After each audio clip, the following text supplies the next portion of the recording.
Bienvenue aux actualités sur M24 Télévision. Au Mali, quelques 140 gendarmes burkinabés sont attendus du 20 au 23 juin prochain à Gao, au nord du Mali, dans le cadre de la mission de la paix des Nations Unies dans le pays.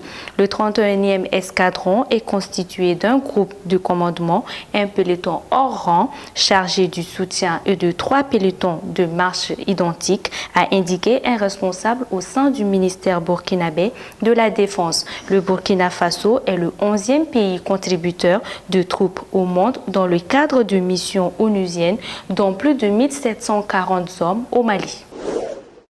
Le ministre algérien des Affaires étrangères et de la coopération internationale, Ramtan Lamamra, effectuera à compter du lundi une visite de travail de 2 jours à Bamako et se rendra mercredi en Namibie où il prendra part aux travaux du comité ministériel chargé du suivi de la mise en œuvre de l'agenda 2063 de l'Union africaine.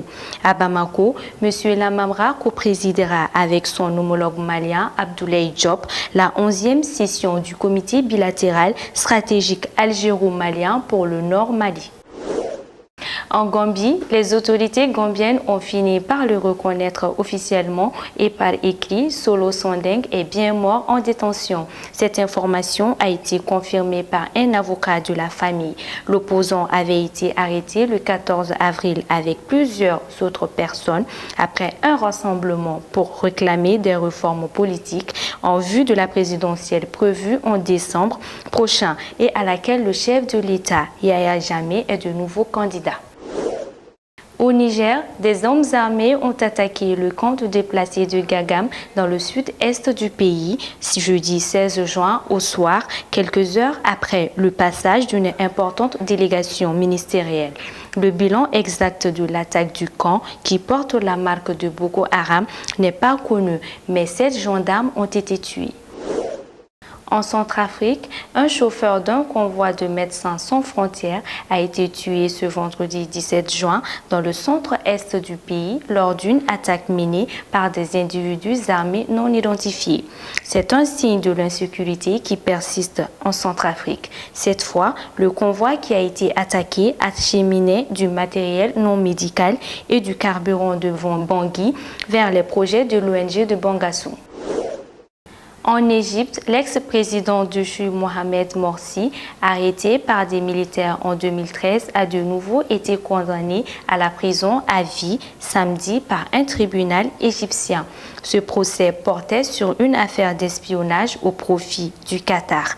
Mohamed Morsi a en revanche été acquitté de l'accusation d'espionnage. 6 de ses co-accusés, dont 2 journalistes d'Al Jazeera, ont eux été condamnés à la peine de mort pour ce chef d'accusation. En Italie, arrivée à la tête du premier tour, Virginia Raggi, la jeune candidate du mouvement 5 étoiles, pourrait remporter l'élection municipale à Rome. Plus de 9 millions d'électeurs sont appelés à voter dimanche 19 juin pour le second tour de ces élections qui pourraient voir la jeune candidate remporter Rome, la capitale. Une victoire qui constituerait un véritable camouflet pour le président du Conseil, Matteo Renzi. En Angleterre, 3 jours après le meurtre de la députée travailliste Jo Cox, les débats politiques sur l'appartenance du Royaume-Uni à l'Union européenne reprennent progressivement. À 4 jours du référendum, le Royaume-Uni, encore sous le choc du meurtre de la députée Jo Cox, verra plusieurs figures politiques qui interviendront dimanche 19 juin dans des émissions politiques à la télévision. Les Britanniques seront appelés à se prononcer sur la question le 23 juin. C'était le Flash sur M24 Télévision. Merci de l'avoir suivi. Pour le revoir, rendez-vous sur m24tv.net ou sur notre page Facebook.